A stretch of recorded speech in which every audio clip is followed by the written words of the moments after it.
What just happened? Unreal scene. Jade Cargill'S costume fail leaves crowd in disbelief. Are you serious right now? WWE just put Jade Cargill, one of the most physically impressive and professionally presented athletes in all of wrestling, in a ring outfit that completely failed during a live match on SmackDown, and we're all supposed to just ignore the fact that this was a preventable wardrobe malfunction that could have been catastrophic for her career and image. This isn't about making fun of Jade, this is about WWE's negligence in not properly testing ring gear before putting their talent in situations where costume failures can happen on live television in front of millions of people. Jade Cargill handled this situation with more professionalism than most veterans would have, but she should have never been put in this position in the first place. I am furious. Not at Jade, she's an absolute professional who turned a potentially career-damaging moment into a testament to her composure, but at whoever signed off on ring gear that was clearly not properly secured or tested. Drop in the comments right now who's responsible for this wardrobe malfunction: WWE's costume department, production, or is this just an unfortunate accident? Because somebody needs to be held accountable.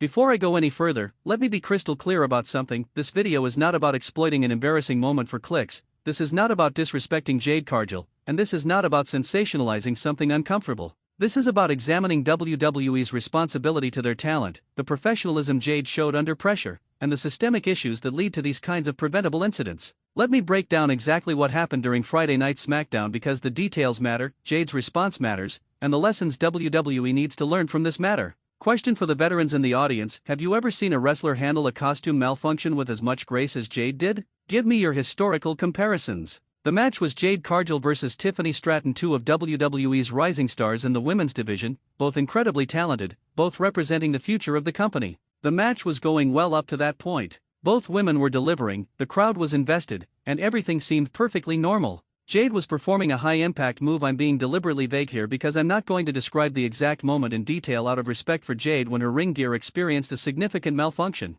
The outfit, which appeared to be a new design or possibly modified from her usual attire, had a structural failure that created an extremely uncomfortable situation. To Jade's immense credit, she immediately recognized what happened, adjusted as quickly as possible while maintaining her position in the match, and signaled to the referee and her opponent that she needed a moment. This is professional wrestling at its finest, handling an emergency situation with composure while protecting the integrity of the performance. Tiffany Stratton also deserves massive credit here. She immediately understood the situation and adjusted her positioning to help shield Jade from certain camera angles while they worked together to get to a point where the match could be temporarily paused. That's what being a good opponent looks like. That's professional respect and protection in action. The referee, who also handled this perfectly, called for the match to be momentarily halted while production went to a quick replay package, giving Jade time to make necessary adjustments to her gear. The whole sequence lasted maybe 30 seconds to a minute, but it felt like an eternity if you were watching live and understood what was happening. Question: should WWE have cut to commercial break immediately instead of showing any of this,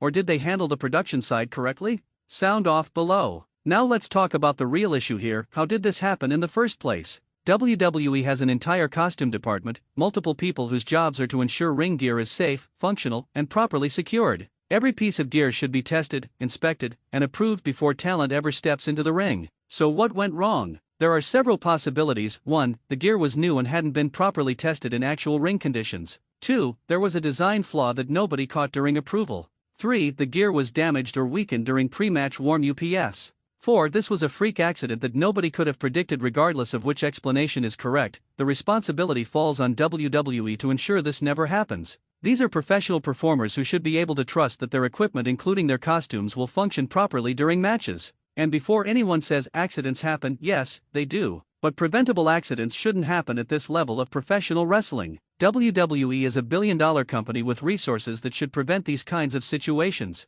Controversial question: is this a sign that WWE is rushing talent into new gear without proper testing, or was this truly an unpredictable accident? I want your honest takes. Let's talk about Jade Cargill specifically, because her handling of this situation was masterclass level professionalism. Many wrestlers, even veterans, would have panicked, would have been completely thrown off, would have let the moment affect the rest of their match. Not Jade. She maintained her composure, protected her image as much as possible under the circumstances, communicated clearly with everyone who needed to know, and then finished the match like an absolute professional. That takes mental fortitude that you simply cannot teach. This incident could have derailed a lesser performer. It could have created viral moments for all the wrong reasons. It could have overshadowed everything else Jade has accomplished in her career. Instead, Jade's professional response became the story, not the malfunction itself. That's the difference between someone who's just talented and someone who's a true professional. Jade Cargill just proved she belongs at the highest level of this business, and anyone who doubted her ability to handle pressure situations should be silenced by how she handled this.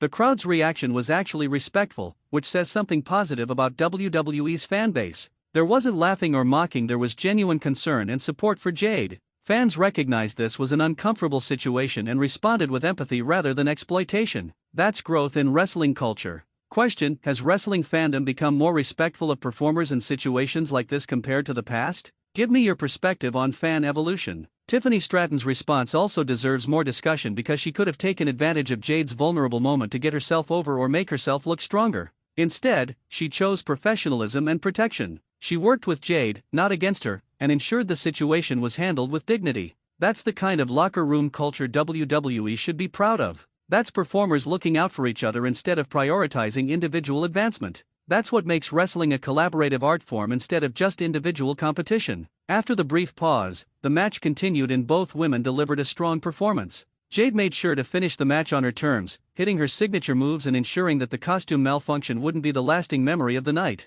That's controlling the narrative. The match ended with Jade getting her hand raised. Whether that was the original plan or an audible call to protect Jade after the malfunction, we don't know, but it ensured that Jade walked away from the situation as a winner both in the match and in how she handled adversity. WWE's production team also deserves some credit for their camera work after the malfunction. They made sure angles were chosen carefully, they didn't sensationalize the moment, and they protected their talent as much as possible while still covering the live event. That's professional responsibility. But let's be clear, the prevention is more important than the response. WWE should be focusing on ensuring this never happens again rather than just being ready to handle it if it does. Proactive protection is always better than reactive damage control. What should WWE do differently moving forward to prevent costume malfunctions? Give me your suggestions for improving gear testing and approval. The social media reaction to this incident has been mostly positive and supportive of Jade, which is encouraging. Wrestling Twitter has rallied around her, praising her professionalism and expressing frustration with WWE's costume department rather than blaming Jade herself.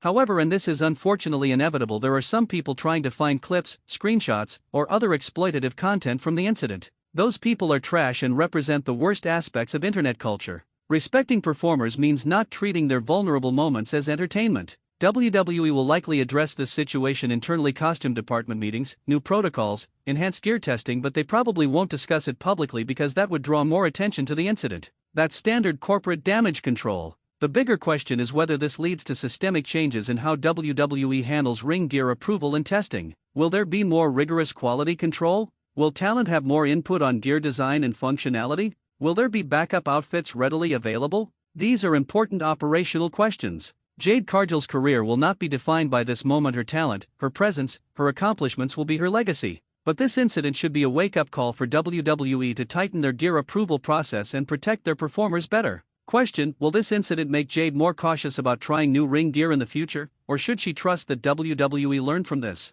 What would you do? Let's also discuss the broader issue of women's ring gear in WWE and wrestling generally. Female performers often wear more elaborate, more form-fitting, more complex gear than male wrestlers, which inherently creates more potential points of failure. That's not a criticism, it's just a reality of design complexity. WWE needs to balance aesthetic presentation with functionality and safety. Yes, ring gear should look good on camera, should be part of a performer's character, should be visually impressive, but it should never compromise a performer's comfort, safety, or professional image. Male wrestlers generally wear simpler gear: trunks, boots, maybe a vest or jacket for entrance. There are fewer components that can fail. Women often wear multi-piece outfits with multiple attachment points, zippers, straps, etc. More complexity means more potential for problems. This isn't about changing women's ring gear to be safer by making it more conservative. That would be regressive. This is about ensuring that whatever gear women choose to wear is properly engineered, tested, and secured to prevent malfunctions. Should WWE invest in better materials, better construction, better quality control for women's ring gear? Absolutely. The performers deserve that investment. Controversial take: should female wrestlers have more input in their gear design and testing process to ensure comfort and functionality? Or should costume department have final say? Discuss below. Jade Cargill will return to SmackDown next week, and the wrestling world will be watching to see how she responds. Will she address the incident? Will she just move forward like it never happened? Will she make a statement about costume department changes? My prediction? Jade comes out with confidence, delivers another strong performance, and proves that one wardrobe malfunction doesn't define a career. She's already shown the mental toughness to handle adversity, now she shows the resilience to bounce back stronger. The incident should also spark conversations within WWE about performer protection, quality control, and operational excellence. This is an opportunity to improve systems and prevent future incidents with any performer, male or female. WWE's women's division has made incredible strides in recent years: main event matches, premium live event main events, compelling storylines. The last thing they need is preventable technical failures undermining that progress. Jade Cargill is a star. This incident doesn't change that. If anything, her professional response elevated her in the eyes of fans, fellow wrestlers, and WWE management. She showed championship-level composure under pressure.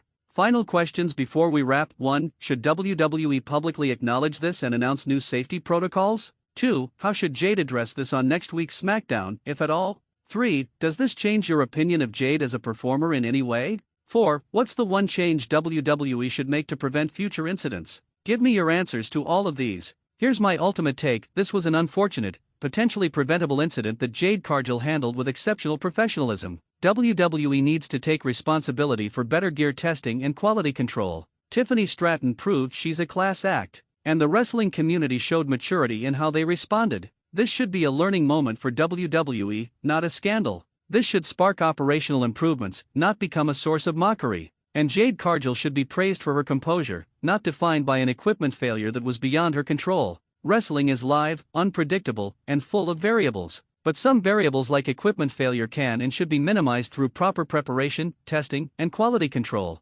WWE has the resources to do better, and they should do better. Let me know your respectful thoughts in the comments. How did you react to this incident? Do you think WWE handled it properly? What changes should be made? And if you made it this far, drop "Protect the Talent" if you want better gear testing, or Jade's a pro if you want to praise her professionalism. Subscribe for wrestling analysis that treats performers with respect. Like if you appreciate a take that focuses on systemic issues rather than sensationalism. And share to spread awareness about performer protection and professional responsibility. Until next time, treat performers with respect, demand accountability from companies, and I'll see you in the next one.